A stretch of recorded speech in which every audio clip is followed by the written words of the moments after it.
Hello friends, welcome back to my YouTube channel Shabana education classes में आप सभी का स्वागत है। तो आज की इस वीडियो में हम जानेंगे कि शक्ति संतुलन क्या है, कोई देश इसे कैसे कायम करता है। यानी कि हमें इसमें बताना है कि शक्ति संतुलन क्या है और कोई देश इसे कैसे कायम कर सकता है। तो चलिए शुरू करते हैं।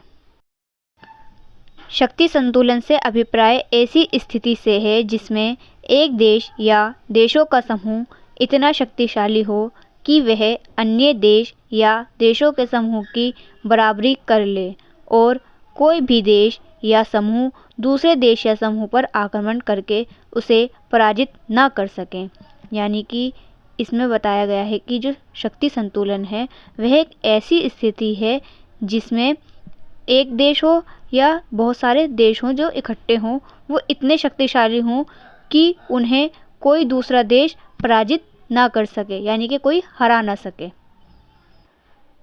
इस प्रकार की स्थिति 19वीं शताब्दी के अंत में थी, जब जर्मनी, इटली और ऑस्ट्रिया एक तरफ थे और इंग्लैंड, फ्रांस और रूस दूसरी ओर थे। यानी कि ऐसी स्थिति 19वीं शताब्दी के अंत में थी जिसमें एक तरफ जर्मनी, इटली और ऑस्ट्रिया थे और दूसरी तरफ इंग्लैंड, फ्रांस और रूस थे।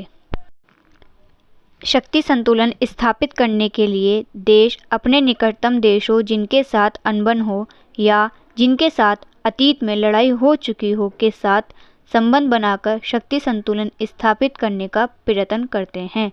यानी कि अगर कोई देश शक्ति संतुलन स्थापित करना चाहता है तो वह सबसे पहले अपने आसपास जो उसके पड़ोसी देश हों जिनके साथ उसकी अनबन चल रही हो उसे ख़त्म करके और जिनके साथ अतीत में लड़ाई हो चुकी हो उन्हें ख़त्म करके एक अच्छा संबंध आपस में बना ले।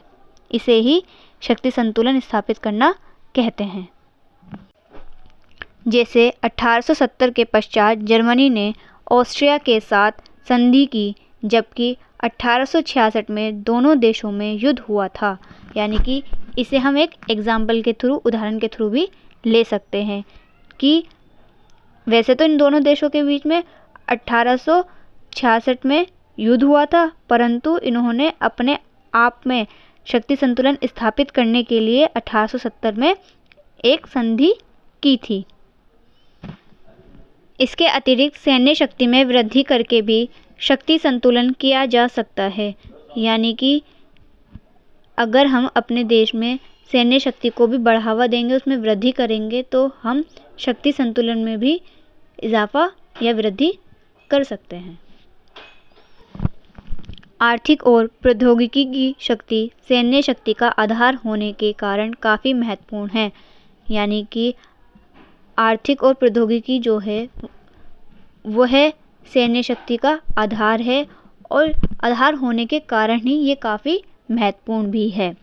अगर आपको ये वीडियो अच्छी लगी हो तो प्लीज़ इसे लाइक, शेयर एंड कमेंट करें और ऐसे ही मोस्ट इम्पॉर्टेंट टॉपिक्स को जानने के लिए मेरे चैनल को सब्सक्राइब करें। Thank you for watching this video.